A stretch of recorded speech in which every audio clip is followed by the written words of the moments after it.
জীয়ৰীয়ে বহু বিহু উদযাপন কৰে আজিৰ দিনটোত আৰু পিতৃ মাতৃক বিহুৱান যাচি সেৱালয় জীয়ৰী ৰাজ্যৰ বিভিন্ন প্ৰান্তৰ দৃশ্যাংশ আমি দেখুৱাই যোৱাৰ চেষ্টা কৰিছোঁ উলহ মালহেৰে আজি প্ৰতিটো প্ৰান্তত জীয়ৰী বা চেনেহী বিহু পালন কৰা হৈছে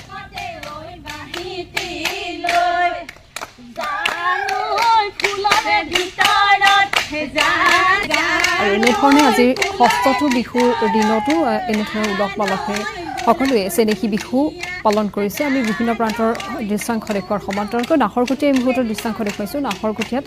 এনেধৰণে জীয়ৰী বোৱাৰীসকলে এক প্ৰকাৰ বিহুৰ আনন্দ উল্লাসত মতলীয়া হোৱা পৰিলক্ষিত হৈছে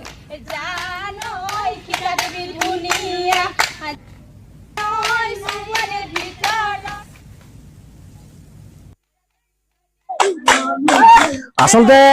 সঁচাকৈ ক'ব লাগিব যে বিহুৰ পৰম্পৰা এই বিহুৰ পৰম্পৰা আসলতে প্ৰতিজন অসমীয়াৰ প্ৰাণৰো প্ৰাণ ৰঙালী বিহুটি এইদৰে অসমৰ চুকে কোণে উদযাপন কৰিবলৈ দেখিবলৈ পোৱা যায় আমি বিহুৰ দৃশ্যটো কিছু দেখাইছোঁ এইদৰে পুৰণি কৈৱৰ্ত গাঁৱৰ বোৱাৰীসকলে এইদৰে আচলতে জেং বিহুৰ আয়োজন কৰে প্ৰতিঘৰ গৃহস্থৰ ঘৰত পদধূলা পেলাই আচলতে এইদৰে তেওঁলোকে বিহু উদযাপন কৰে আৰু খুব সৰ্বাংগ সুন্দৰ এটা পৰিৱেশৰ মাজত তেওঁলোক আচলতে বিহু উদযাপন কৰে আৰু এইদৰেই সেই যি অতীজৰ পৰম্পৰা ৰক্ষা কৰিবলৈ আপ্ৰাণ চেষ্টা কৰে যত্ন কৰে এই সামগ্ৰিক পৰিৱেশ মই আপোনালোকক দেখাইছোঁ এইদৰে আচলতে বিহুৰ যি পৰম্পৰা ৰক্ষা কৰিবৰ কাৰণে খুব যত্ন কৰে আৰু এই বিহু সঁচাকৈ অসমৰ জাতীয় জীৱনৰ অসমৰ সমাজ ব্যৱস্থাৰ প্ৰাণৰো প্ৰাণ বিহু আৰু এইদৰে বিহু আচলতে তেওঁলোকে সমগ্ৰ অসমতে যিদৰে উদযাপন কৰি আহিছে ঠিক সেইদৰে পুৰণি কৈৱৰ্ত গাঁৱৰ বোৱাৰীসকলো এইদৰে আচলতে উদযাপন কৰি আহিছে আমি এগৰাকী বিহুৱতীৰ ওচৰলৈ যাম আৰু তেওঁৰ মনৰ কথা বুজিবলৈ যত্ন কৰিম যি বিহু আপোনাক ধন্যবাদ জনাইছোঁ এই বিহু যি পৰম্পৰা আপোনালোকে খুব ধুনীয়াকৈ জীয়াই ৰাখিছে অফিচত যি গছ তলৰ বিহু দেখিবলৈ পোৱা গৈছে আপোনালোকেও গছ তলৰ বিহু উদযাপন কৰি আহিছে কি জনাব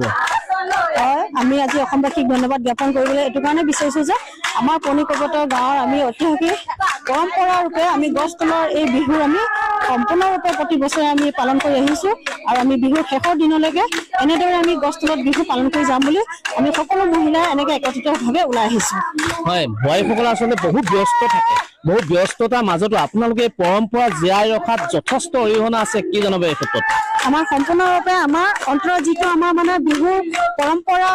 সম্পৰ্ক আছে আমি সেই ফূৰ্তি আনন্দ আমি কেতিয়াও মানে মনত মানে গোপনভাৱে ৰক্ষা কৰিব নোৱাৰি আমি সম্পূৰ্ণৰূপে মুকলিভাৱে ওলাই আহিছোঁ সকলোৱে এনেদৰে আমি সমূহ ৰাইজক আমি নিজে দেখাব বুলি নহয় মানে আমাৰ নিজৰ ফূৰ্তিবিলাক সম্পূৰ্ণৰূপে আমি প্ৰকাশ কৰিবৰ বাবে ওলাই আহিছোঁ এয়া আছিল আচলতে এগৰাকী বোৱাৰীৰ মনৰ যি বিহুৰ প্ৰতি থকা হেঁপাহ যি আনন্দ সেয়া প্ৰকাশ কৰি স্বতঃস্ফূৰ্তভাৱে প্ৰকাশ কৰিছে তেওঁলোকে বিহু এইদৰে উদযাপন কৰিছে আৰু তেওঁলোকৰ বিহুক আচলতে ক'ব লাগিব গছ তলত তেওঁলোকে বিহু উদযাপন কৰে আৰু খুব সৰ্বাংগ এই যি গছ তলৰ বিহু ঠায়ে ঠায়ে নাইকিয়া হোৱা দেখিবলৈ পোৱা গৈছে কিন্তু তেওঁলোকৰ এই যাত্ৰা